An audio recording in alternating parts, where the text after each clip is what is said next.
Assalamualaikum warahmatullahi wabarakatuh. Selamat pagi Salam. teman hati yang dirahmati oleh Allah Subhanahu wa taala. Apa kabarnya nih pagi hari ini? Semoga dalam keadaan sehat walafiat dan dalam lindungan Allah Subhanahu wa taala tentunya. Alhamdulillahirabbil alamin, saya Yasir Leniama bisa menyapa teman hati semuanya dalam program Kalam Hati. Insya Allah sampai ke hati.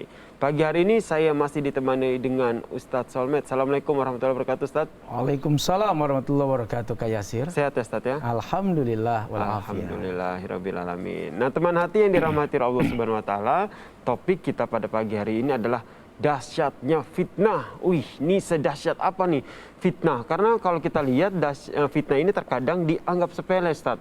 Padahal kita sebagai umat muslim sendiri tahu betul bahwa sudah diperingatkan tentang bahaya fitnah. Ini sangat luar biasa di dalam Al-Quran dan juga hadis dari Nabi Muhammad SAW. Betul begitu ya, Ustaz? Ya, silakan, Ustaz. Betul sekali, Kak Yasir. Terima kasih.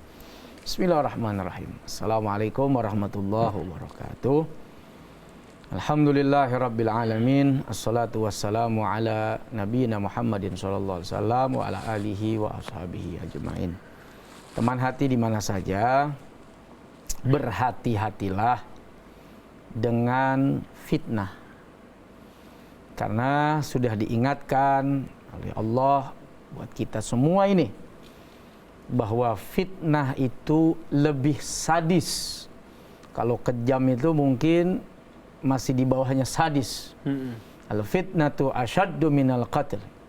Fitnah itu lebih sadis daripada pembunuhan. Pembunuhan itu kejam. Orang membunuh, kejam. Tapi fitnah ini disebut lebih sadis daripada pembunuhan. Orang membunuh satu orang, paling yang mati ya hanya satu orang. Dia bunuh dua orang, ya hanya dua orang yang itu saja dia bunuh.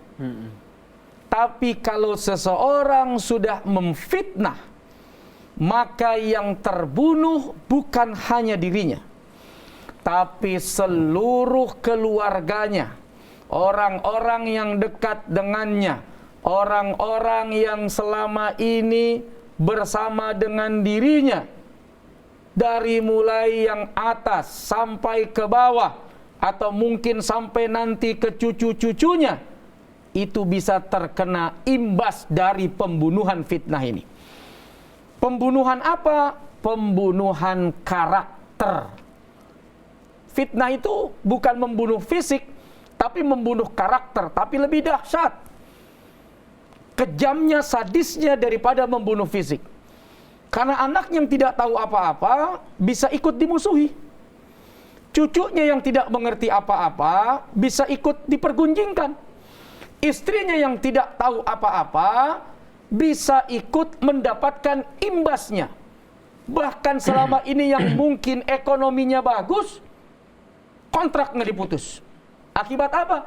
Akibat fitnah yang dilontarkan oleh seseorang kepada orang tersebut.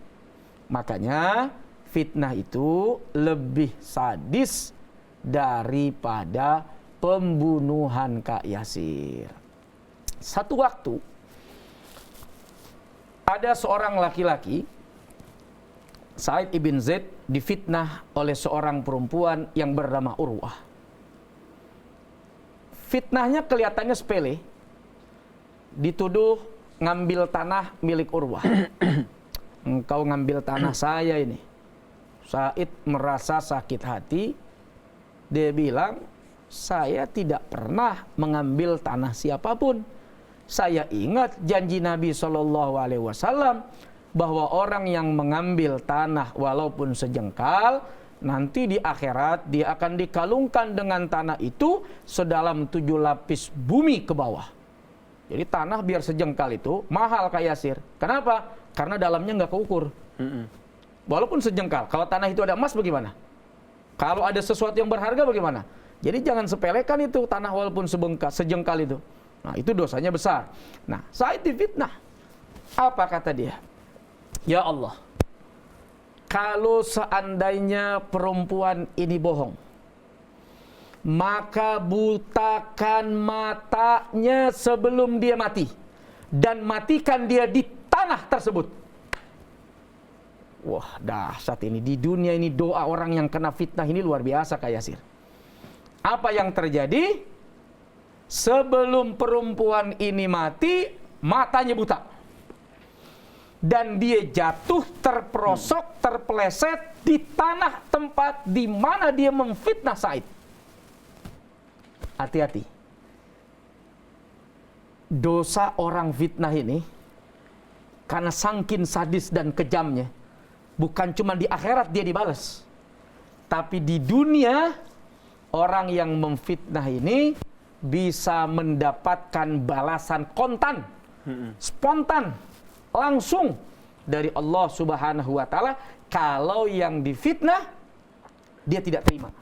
Kalau yang difitnah dia tidak ridho.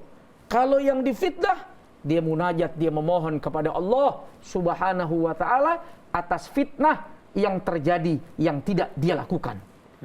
Hati-hati, waspadalah. Ini zaman-zaman medsos. Iya, betul. Ya, yang tidak jelas rujukannya, yang kadang informasinya tidak tahu siapa yang memberikan, yang kadang beritanya dipotong-potong, yang kadang informasinya diselewengkan. Kita tidak pernah tahu. Zaman TV ada ruang klarifikasi. Kalau lewat TV mungkin ada ruang untuk mengadu. Tapi kalau medsos mau ngadu kemana? Siapa yang bisa dipertanggungjawabkan? Adakah ruang klarifikasi?